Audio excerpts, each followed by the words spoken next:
Well, Kerala government has made a very important decision, also with huge political ramifications, about going ahead and deferring a portion of the salary of government employees. And for this, they are going to bring out an ordinance. This after the High Court gave an order staying their earlier government order, saying that if employees are working, they have a right to their salary. Now, globally, it's a huge challenge. Joining me right now is, of course, Kerala's Finance Minister, Thomas Isaac.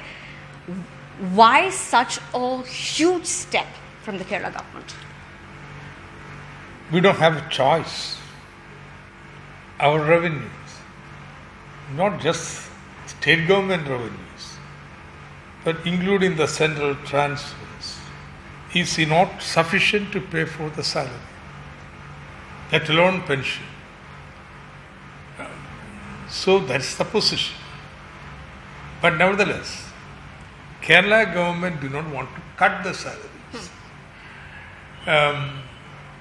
We are only saying we'll defer it for some time.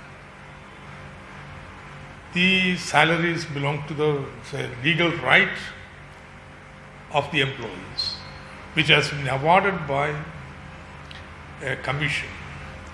And therefore government is duty bound to honor it. But in case of emergencies like this, where things are beyond your control, then government takes the right that of postponing the payment of the salary for a period of time up to 25%.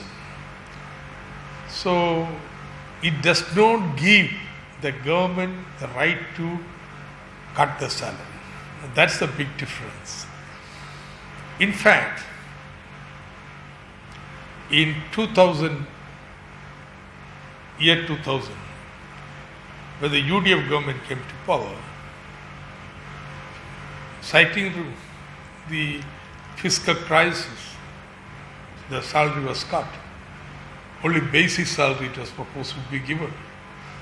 Of course, the entire state was in turmoil, they had to withdraw ultimately. Today, some of the state governments are cutting the salary. Central government has virtually cut the DA, which is part of the salary. Kerala doesn't want to follow that example. So we had made an appeal to the employees that we defer the salary, part of the salary, for a future date, which will determine this in 2-3 months or 5 months, when we'll have some understanding of how long the situation is going to continue. Unfortunately, BJP of all people went to the court. Court has taken a position that is a legal right, and therefore there is only legal remedy. You cannot change the terms and conditions of employment through an executive order. We accept what the court has said, and therefore we have found a legal remedy, and this legal remedy gives the rights to a state only for deferring maximum 25% up to a period of time. So it's 25% of total or individual salary? Total, 25% of the total. Maximum. You needn't deduct the, you needn't defer the whole amount, but there's a maximum ceiling that and you can go to. And this is going to be applicable to all government employees? It's applicable to all government employees. For the ministers and MLAs, we are deducting 30% of the salary for the rest of the year. All the ministers and some of the MLAs have already paid to the CM's distress relief fund a month's salary. Even they will have to sacrifice 30% of that ordinance also is up.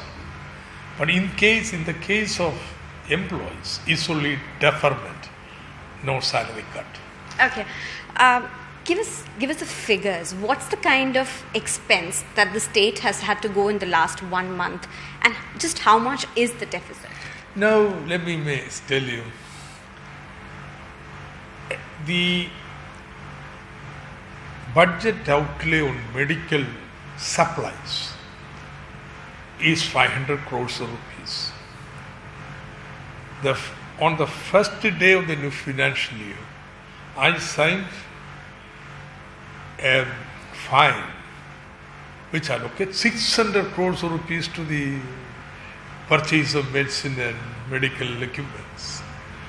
Already we are overshot the budget allocation. This is one simple example. We are preparing for, say, quarantining up to 2.5 lakh people. Worst case scenario, but we are preparing for that. You have got a 5 lakh minimum migrants from Europe, Gulf and other states going to come back to Kerala. And in fact, is going to put Kerala to the stretch our limits. So we have to prepare for that. Then there is income transfer taking place. Direct income transfers so far, we have transferred something like 6,000 crores of rupees here. Not a small amount, 6,000 crores of rupees for a state like Kerala. Now, the free kits, food kits, that comes to 850 crores of rupees. So it's a huge expenditure, and then there are pending bills from the previous year. So we are under tremendous pressure.